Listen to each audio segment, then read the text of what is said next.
Well, I just heard the record, and I mean, it's it's a fun record. It's a lot of fun. Was it as much fun to do? It sounds like you had a blast. Yeah, I mean, it wasn't done in one long stretch of time. It was very broken up because the people that I work with, Pharrell, Justin Timberlake, and Timberland are all very busy.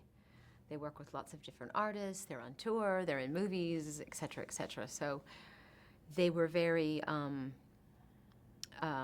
hard to schedule. So I ended up doing the album in sort of 2-week stints, and another wait a couple weeks, and another 2-week stint, then wait another couple weeks, another 2-week stint, and then it took much longer than I usually take to make a record, just because there was so much space in between. With all the things that you're doing these days, I would think you'd be hard to schedule as well. Well, I suppose my scheduling factored into it, but of course, my perspective is that they were difficult and I wasn't. Yeah. No, I think it was hard for all of us to make our schedules coordinate, and that was the biggest challenge. When we actually got in the studio and started making music, it was actually quite simple. You have so much going on now with the films and the album and various other things. Is music, music still the foundation, the central part of your creative existence?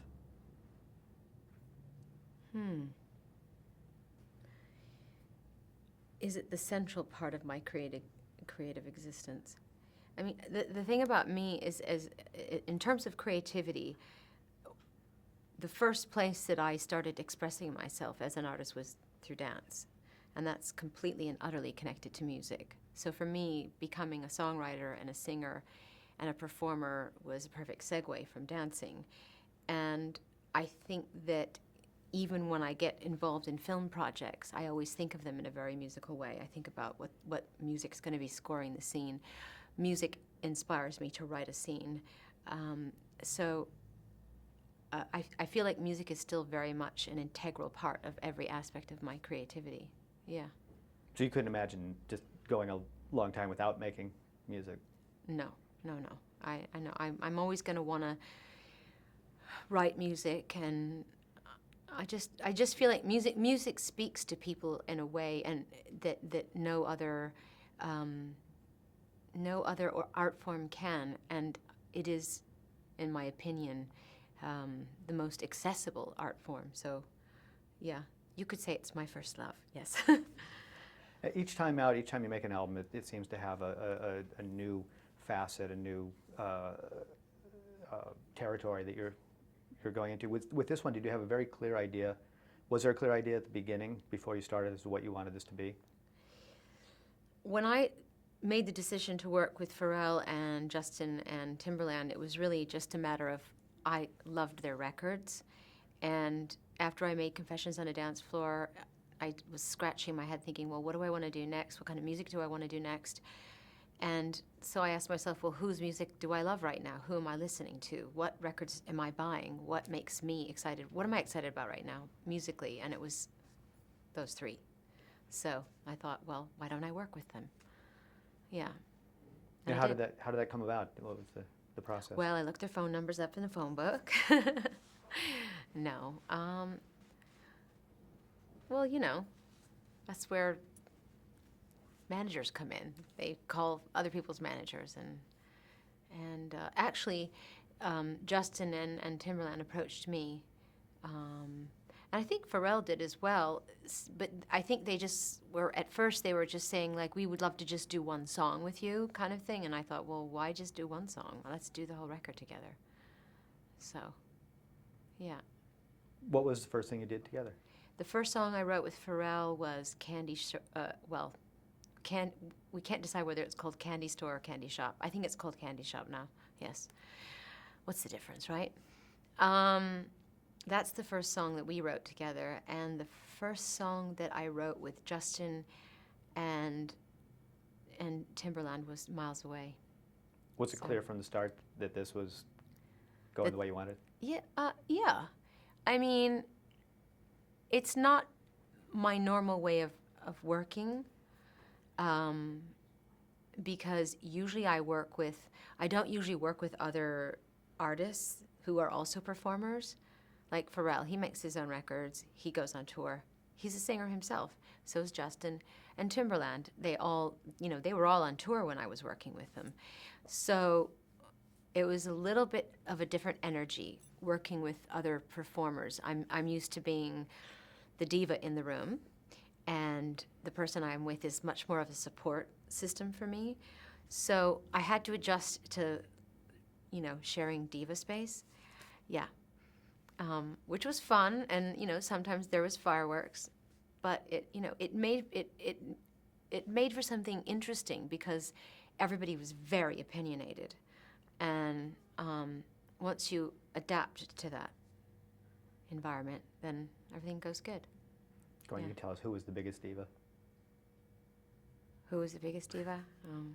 I'm not going to tell you. I think we all, depending on the week, we all won that sweepstake. Yeah. And as it came together, did it then have a sort of sense of you knew at some point where it was going, what it was going to sound like, and I just wanted to write songs that people couldn't get out of their heads. So, yeah, and hopefully I accomplished that. Right. Yeah. Is there a song that you think is the sort of central one around which the album revolves? Well, to a certain extent, I think the first single, 4 Minutes to Save the World, is, kind of the axis with which the rest of the album rotates off of, because there's a sense of urgency to it. And there's a sense of seriousness about it, but at the same time, there's a sense of fun and levity. So I think you get that through the whole record. Yeah. Let's talk about that song. I mean, you mentioned the sense of urgency. Do you think are we in a state of the world where urgency is sort of? Yes, I think, if you're paying attention to what's going on in the world, and what's going on in the Middle East, what's going on with the elections, what's going on with the environment, what's going on with there's so much chaos and turmoil everywhere, and all signs point to everybody better wake up and start paying attention and to the world around them, and what are you going to do about it? Are you going to be a part of the problem or a part of the solution? But I also think people still need to be cheered on and be, we need to have fun. We can't be paralyzed with all this negative information. You need to be given a sense of hope as well.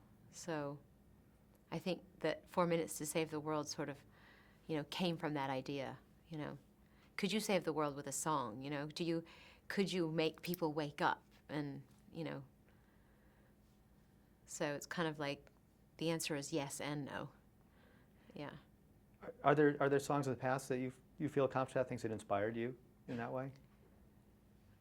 Other songs that have inspired me, to sort of take responsibility? Do you think there have been songs in the history of pop music that have accomplished? I think John Lennon's song "Imagine" is a perfect example of a song that's, first of all, it's just a great record. It's a great song, but the lyrics are genius and timeless, and they work just as well when he wrote it as they do now. Yeah. Let's go ahead and talk about the other songs. We can just go more or less in order. Let's start with Candy Store. You chose it to be the first on the album, so it's got it's kind of setting the tone in that way. I think Candy Shop's one of my favorite records, and it sort of it personifies the mood that I was in when I was making the record, which is kind of cheeky, wanting to have fun, liking the idea of having a play on words, wanting to dance, lots of innuendo. I don't know. Yeah, I put it first because it also is a kind of an illustration of the the variety of songs that are on the record. Because when you go into a candy shop, you can get so many different things, and hopefully that you can get that when you listen to the record. There's more serious songs, there's more fun songs, there's more up-tempo songs, there's more thoughtful songs. So yeah. And obviously, the title of the album is a play on that as well. Hard Candy, yes. Yes. Yeah, and it's just something candy is something you. Candy is something I'm very fond of. Yes.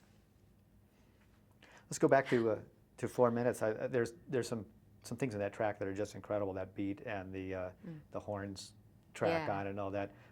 Was that, did that come from? Da da da da da da da da da da. Yeah. Was that all brought in by? Was it Timbaland on that one? Yeah, those are Timberland's horns, definitely. Sounds like a marching band. Yeah. Did you have the lyrics when you heard the music, or did that? No, we wrote the lyrics, Justin and I, after Timberland played us the beat. And we sort of did it in stages. He gave us a bit of the music. We started writing the lyrics. We came up with a melody. Then he started writing more music. And that's really how all the songs were written, piecemeal. Now that goes right into another, I mean, fantastic track. Just, I mean, there's so much going on, so many layers on Give It To Me. Yeah. And I mean, I was trying to write down some lines from it. There's just almost too much to. Yeah, Give It To Me is like the ultimate anthem kind of song. I think that will be a really great song to do live. Yeah, it's sort of, you just can just see everybody, the whole room, jumping. And it's the ultimate, like, sort of, you know, just do it. You know what I mean? Give me all you got. Don't try to stop me. I think it's a great song to work out to. You have that, what was one of the lines? You're only here to win. Exactly. Is that, Yeah. that Yes. philosophy? Absolutely. But it's so upbeat and joyous too. It's Yeah. Well, that's how I felt that day in the studio with Pharrell. And I think by the time we got to that stage of the record, we'd already written several songs together. We just decided we needed to make some crazy up-tempo dance song. And Give It To Me was the result. Yeah. Heartbeats of Pharrell. Track, yeah. Okay. That's one of those. It sounds like it could almost work in any setting. It's a great pop melody, and the structure is a pop song. How did it come together in this form? I don't know. I mean, honestly, I didn't overthink how we were going to come up with songs. We just wanted to write catchy melodies, and I think Pharrell's quite genius at coming up with music that has like a lot of crossover appeal. You know, it could be kind of R&B, it's sort of pop. You could hear it on the radio, you could hear it in a club. So we just, like I said, we just wanted to write songs that you couldn't get out of your head. Yeah. It sounds like one of those songs that somebody could, I mean, somewhere down the line, I'll bet there'd be some great covers or people. You think? I think Heartbeat? it could. I think it could. Huh. Okay. All right, if you don't want. Maybe. Let's see, the next song is Miles Away. Mm-hmm.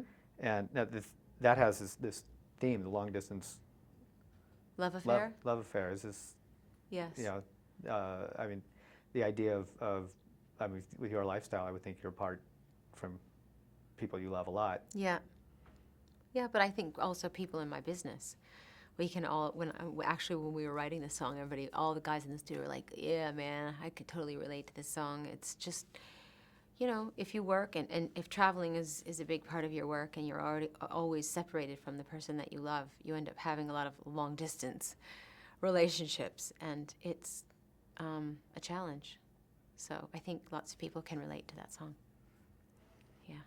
She's Not Me is the next song. Is that the next song? Yeah, yeah. I believe so. Yeah, yeah. Now that's a fun one. I mean, first of all, that bass line. Mm-hmm.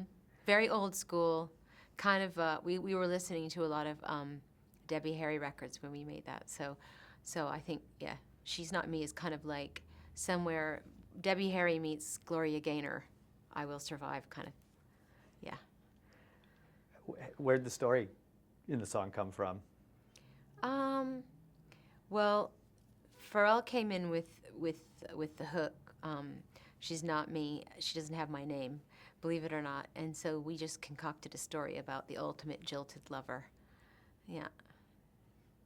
I also love the bridge in that it just sort of comes out So of. very psychedelic, right? Yeah. Me too. I love that song. Yeah, no, It goes a lot of different places. And you know Wendy from The Revolution plays guitar on it. Oh. So that's why we say Wendy. You might be wondering why we say that name in the middle of the song. She plays, God, she's such a good guitar player. So she plays guitar on that track. And lucky for us, she was recording her album down the hall when we were making it. And lucky for us, Kanye was recording his album across the hall while we were making our record. So we just sort of kept pulling people in. Will you be on the record? So it was great. People don't tend to say no. Actually, they do. I love Wendy. Everyone says yes for a price, though. Let's see, the next track is Incredible. Mm-hmm. And this is another one that sounds like it could almost be any kind of setting, that it's one of those solid, it's a really solid song. Yeah, but it's incredible, it starts off as one song and turns into another song. So that song, like She's Not Me, kind of takes you on a musical journey. Starts off in one place and ends up somewhere else, which is obviously where my head is at right now. I'm all over the place musically. Yeah. It also, has a couple different levels of sort of the emotional thing. This is really buoyant. There's a lot of angst in it, and a lot of desire, the idea of desire and wanting something that used to be, wanting to, get back to something, wanting to recreate some feeling of happiness and fulfillment. But then there's also just abandonment and having a good time kind of thing.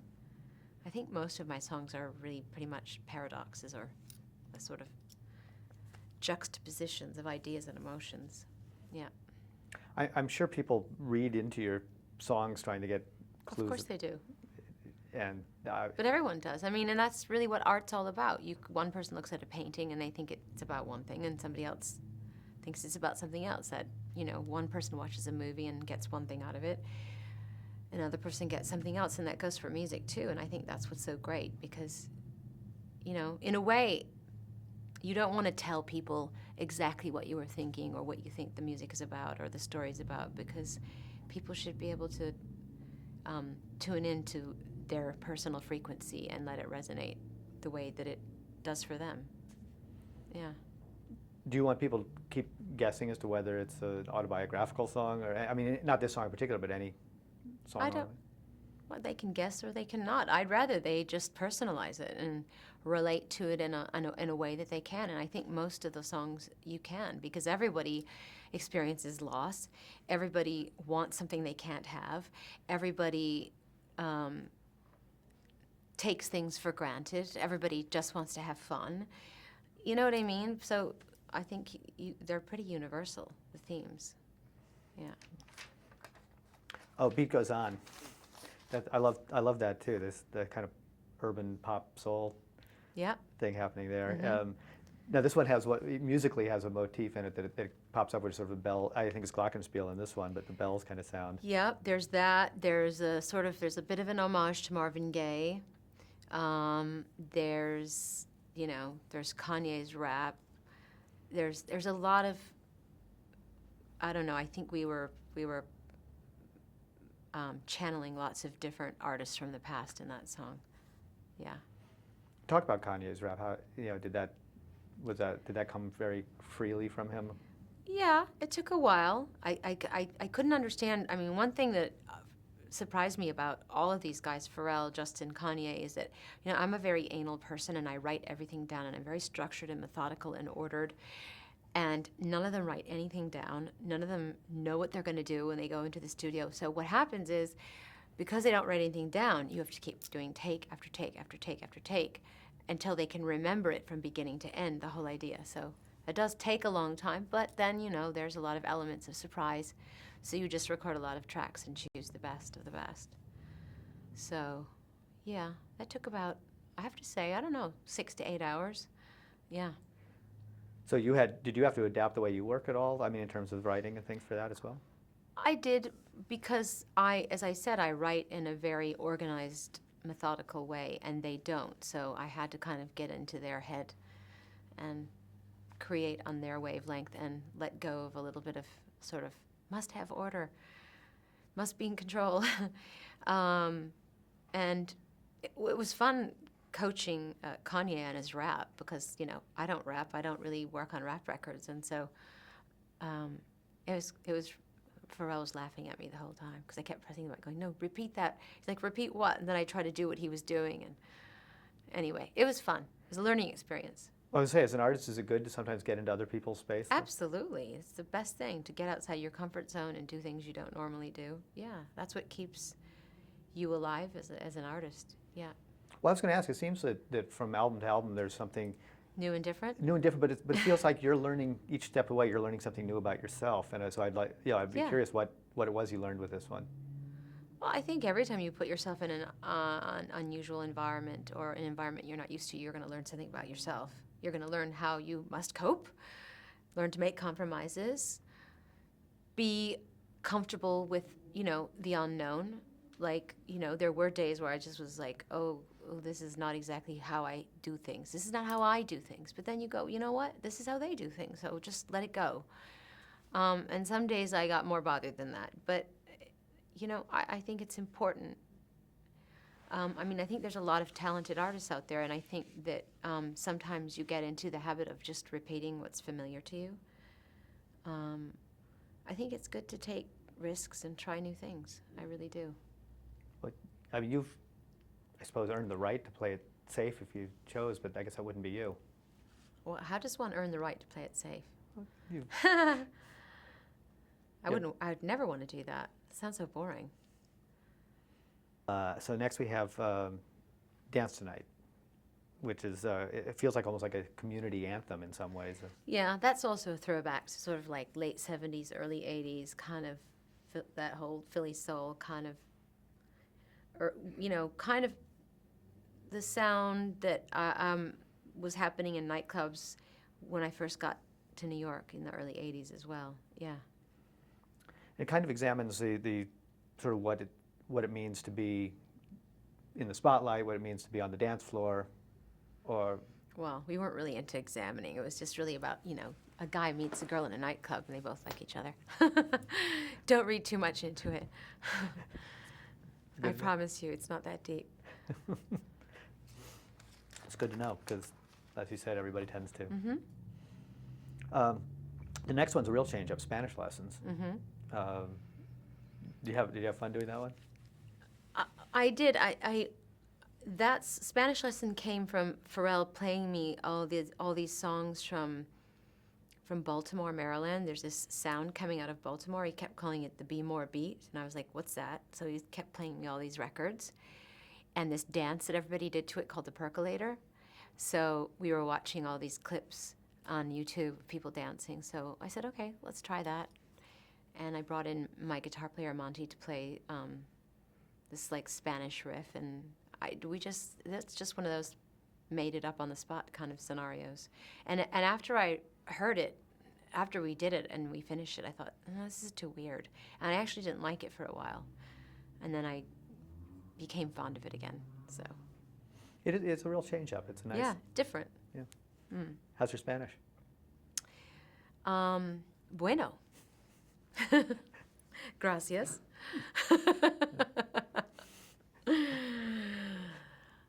It's about my Spanish. Yeah, exactly.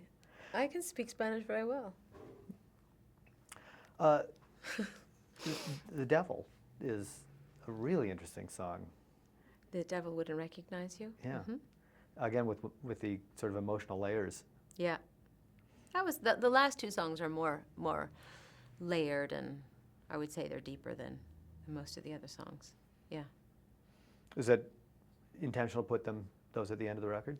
Yeah, because they're more thought-provoking, and they're slower in tempo, and I wanted it, you sort of go on a ride on the record, and you go up and up and up and up and up, and then that's like the chill-out section. Yeah. Yeah, but there's an intensity to them in a different way. Yeah. Mm-hmm. Where were these done in the course of making the record? Were these done toward the end of the making? Or? Actually, The Devil Wouldn't Recognize You and Voices were both written in my first chunk of writing time with Justin. So we basically sat down together and every day and said, okay, we always had to think of a concept. What do we want to write a song about? And The Devil Wouldn't Recognize You is essentially a song about a person that, and everybody has one in their life, the person that gets away with everything. You know, you're so clever, even the devil wouldn't recognize you. And we start riffing off of each other and coming up with ideas and phrases. So that happened, and then the next day, voices. That was really another, you know, kind of like we were talking about people that we knew who once again could trick you into thinking one thing about them, but actually they were something else. It's, you know, it's people that play mind games and, you know, go on ego trips, and they don't realize that actually, you know, that's the line, are you walking the dog or is the dog walking you? It's like, who's in control here? You know what I mean? And it ends with this sort of big dramatic flourish. I mean, some albums just sort of fade out. This one has a real end to it. Yeah, it's kind of operatic, the ending. Yeah. Yeah, I think the last two songs are good because they really make you think, and there's something very orchestral and lush about them, and so, you know, we kind of, you start out light with Candy Shop and you end up in a very thoughtful way with Voices, and I think that's kind of a good journey to go on. Now, this album also represents it comes at a time of some change for you. Is it in terms of business relationships and things you're moving on? Yes, it's my last record for Warner Brothers Records, whom I've been very loyal to for the last 25 years. Yeah. Do you consider it in some ways sort of a legacy or a summing up record in that regard? No, I don't think so. I just thought, you know, let my last record with Warner Brothers be as great as my first record. Yeah. Let's go out in a bang. And you'll be going out touring with this? With a bang. Yeah. I hope so, yes.